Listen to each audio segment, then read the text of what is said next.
Hi there. My name is Catherine Lundoff, and I am a writer, editor, and I am the publisher at Queen of Swords Press, where I wear many hats. All the hats. So many hats. I also am responsible for writing several of our titles and publishing titles by other authors. Here's our fabulous logo, which you can look for in your bookstore. This was our first title. We started back in 2017. And I began by releasing some of the titles in my backlist. So this included a collection of my short fiction, science fiction, fantasy, and horror with LGBTQ protagonists, and my menopausal werewolf novel, Silver Moon. Because really, who doesn't need a menopausal werewolf novel? And I know you're saying to yourself, but Catherine, you're wearing a steampunk hat, and that's a valid question, and we're going to get to that very soon here.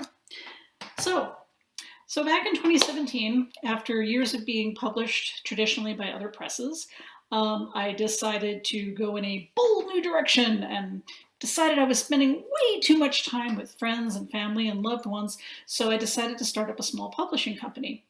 So, cue several years of planning. First title launched in 2017. First year, I published my own backlist, so a couple of collections of things. By the next year, I had moved into starting to actually publish other people. The first of these is the marvelous, marvelous author Alex X. Alex, in addition to writing as Alex Wells for Angry Robot, under which heading they have won a Kitschy Award, Alex also wrote these terrific linked steampunk stories that are set in an alternate Colorado. And the protagonist is Captain Marta Ramos, who's sort of a combination detective, bandit, pirate, pretty much anyone. She can do basic, repairs on an airship. You name it, she can do it. And her sidekick, Sims, who thinks he longs for a quieter life, but really is in no way, shape, or form prepared to give up being second in command.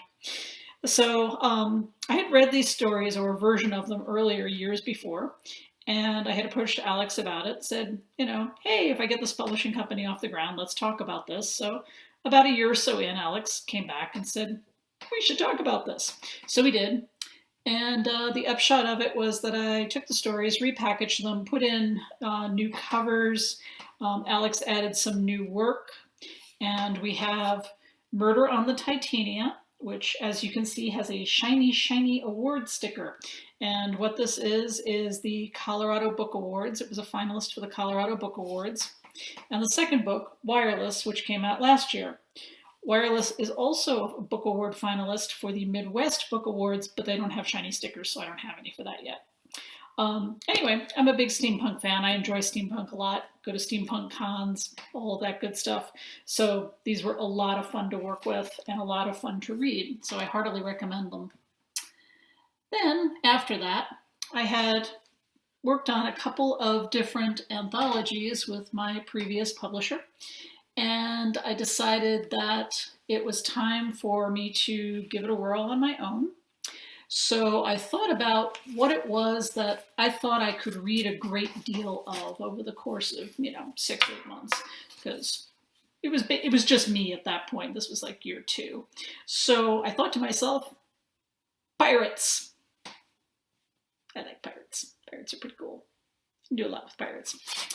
But, the thing about pirates is that they're an international phenomenon. You can find pirates in every period of historical memory and prehistorical memory and so forth. And, anytime anybody is sailing, you got pirates at some point. And so I decided that I was going to do an all gender, all orientation. So it didn't have to be LGBTQ, which some of the earlier works kind of leaned toward or were intended to be. And it could include pirates that were in space, pirates on any ocean, pirates in history, fantasy pirates, you name it. So we got Scourge of the Seas of Time and Space. This ended up being a collection of 15 stories. It includes stories by authors from 14 different countries, including the US, Canada, and Great Britain, but also Malta, India, New Zealand, Hong Kong, Singapore. It was great. Got a great response on this one. So it's a lot of fun. It's got a lot of really great stories in it. So one of the really great stories in here was by an author from New Zealand named AJ Fitzwater. Now, I knew AJ slightly from Worldcons because, well, you know, you go to Worldcons and you meet people. And I thought they were pretty neat, and I liked their work. And AJ wrote this lovely, lovely story for this book that was about a dapper lesbian capybara pirate. And I looked at it and said, well, we're just going to go like full bore eclectic on this. It's just going to have a little bit of everything, and it does. So the pirate book has a little bit of everything. But afterwards, I rang up AJ, figuratively speaking. I actually sent an email and said, hey, I know there's at least one more of these stories out there. Could there be more? Because I'm starting this line of minis. Now, the minis are linked stories. So in this case, these have the same protagonists and they're set in the same world. And they're roughly novella length, so they clock in at about 40,000 words. The other books are all standard trade paperback size, so they're closer to 90. And AJ wrote this fabulous, fabulous series of stories. I've been kind of motoring along, so I wanted to stop for a minute and talk about some of the folks I've been working with. So the cover design is by a local artist, book artist, whose handle is Ruby Diane Arts. It's the easiest way to find her. And she had approached me at a party at WisCon and said, hey, I'd like to do some cover art for you. And so I was like, all right, what do you got? And it turned out that she had like almost the perfect capybara. The capybara at that point did not have a sailing ship inside it, but it was sitting there and it did have a star field, which is something relevant to some of the stories in the book. So, you know, talked some more to Diane, came to an agreement. Diane did this amazing cover. My regular interior cover designer did the lettering. And Terry Roy, who does my interior design, came up with these fabulous things like this little seahorse. There's a kraken who's a prominent character, so there's pages with tentacles on them. And so Terry does the interior design on all of my books. So they've all been really amazing. Little seascape up there. And the other one of these, anyway, so it's been received really well. It's out in the world now, and it's been out for about 2 months, and it's getting a lot of buzz, and people really enjoy it, and it's just lovely. They're just warm, fuzzy hugs of stories. So its predecessor in the timelines of when I started doing this was another collection of my own work. This is a collection of my horror and dark fantasy and weird stuff called Unfinished Business. You can see it's also a smaller book. It's also another 40K one. And that's just, it's a collection of some things I had that weren't previously collected in some of my other work. And again, Terry did amazing things. So we have the logo being haunted upon the stairs, which I just love. And yeah, so all kinds of fun things to be found in there.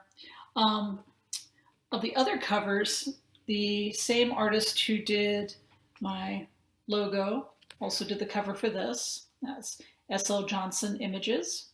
Also fabulous, fabulous artist, does beautiful, beautiful work. The Alex's covers are done by a Canadian artist who goes by Canaxa. And again, they have all of the fabulous things that Terry does. So there's a train, and the logo is worked into the headlight. There's just all kinds of stuff in there. So let's see. So I'm a one and kind of a half-time person shop. So I do most of my own work. And what that means is that I basically make things work out. I don't do my own cover design. I do some of my own editing. I do pretty much all the marketing work for the most part, although I'm starting to farm that out. I have a part-time assistant, and she handles things like my newsletter and making sure the Twitter feed's updated and all of that good stuff. And in the meantime, when I'm not doing this, I also work a full-time job in IT. I do software quality control and I do some programming and do analysis and that kind of stuff.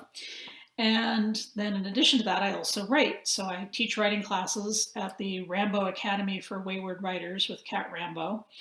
And I also have my own writing career. In recent years, that's gone more and more toward horror and mystery. So I have stories coming out in things like Sherlock Holmes and the Occult Detectives, which is a brand new anthology that's coming out next month, as a matter of fact. I have a story coming out in Maxim Jakubowski's big book of spectacular Sherlock Holmes stories next year. I also write for World of Darkness, which is games that include things like Vampire the Masquerade, Wraith, a couple of the tie-in media anthologies for that as well, and a couple of other things in addition to that. I've also written a little bit for publishers like Fox Spirit Books, which I know is familiar to some of your regular listeners. I've got stories in Respectable Horror and in American Monsters Part 2. And then, in addition to that, I write some fluffier stuff as well. I write nonfiction. I'm working on a sequel to my werewolf book, so that will be coming out, if all goes well, the end of this year. I'm also working on a new anthology call, so I'll be revealing that sometime in the very near future. If you want to keep up with what's going on, Queen of Swords Press has a monthly newsletter with information about what our authors are up to and new reviews and book drawings and all of that good stuff, and that's www.queenofswordspress.com. I also, we're findable on everything. So Twitter, QOS Press is what we are on Instagram and on Twitter. And, we have a Facebook page. We have all of that good stuff. So there's a lot of places to find us out there. We also maintain a pretty lively presence at conventions. So in the last few weeks, I was on programming at Flights of Foundry. Last weekend, AJ and I were both at Virtual WisCon. AJ will be on programming at the Virtual Nebulas this next weekend. I'll be on a brand new convention called Rainbow Magic Con, which is a new online LGBTQ convention that'll be happening in the middle of June. And I'll be doing some programming at that. So we do a lot of programming, a lot of vendors' rooms, a lot of stuff like that. I do frequent appearances, podcasts, different, we have a YouTube channel of our own, as a matter of fact, which you can find if you look for Queen of Swords Press. But yeah, so come visit our website, come check out our books. Got some new stuff in the works. Like I said, going to start working on this anthology soon. We're going to be opening up to submissions in July. And the reason it's going to be July is because, the last couple of months have been extremely grueling. But apart from that, I'm also in the process of curating a story bundle.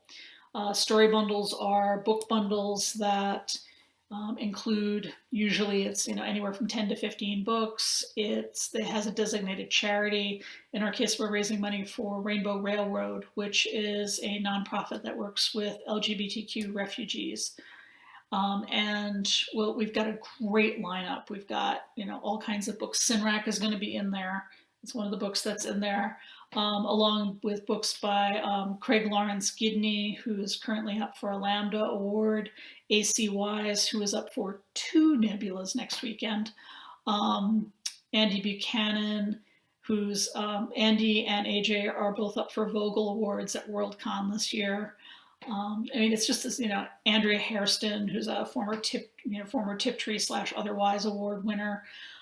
Melissa Scott, who's a former Campbell winner. We've just got this just tremendous lineup of talent. I'm very excited about it. So that will be out June 3rd. So again, follow me, follow the press, all of that stuff. We bounce things back and forth to the different accounts. So, if you're following one of us, sooner or later, you're going to see the stuff drift by. So that's kind of what Queen of Swords is all about. Our titles up till now have mostly had some degree or another of LGBTQ focus. Eventually that's going to change. Eventually I'd like to add some other lines that, go in some different directions, but I haven't quite gotten there yet. So we're still growing. So at this point, because I do most of the marketing, the criteria for what gets accepted is usually things Catherine's super excited about. And, that varies. I like swashbucklers. I like swords. I like, that kind of stuff. That kind of like manor punkish sort of fantasy is like my sweet spot. So, look to see more of those kinds of titles. So I'll be checking out some new stuff. I'm hoping at some point in the future to start a line of regional science fiction and fantasy and horror that's set in the upper Midwest, which is where I live. I've got some cool projects floating around, that are in various stages of editing that will hopefully come to fruition eventually for that. And so we've been growing gradually every year, adding new platforms, new sales, new events, new authors, and so I'm pretty optimistic about this next year and continuing the growth that we've had so far. So that's pretty much what I have for you lovely people at the Super Relaxed Fantasy Club. And thank you all very much for asking me to be here. And have a great day. Hope to see you at an online con soon.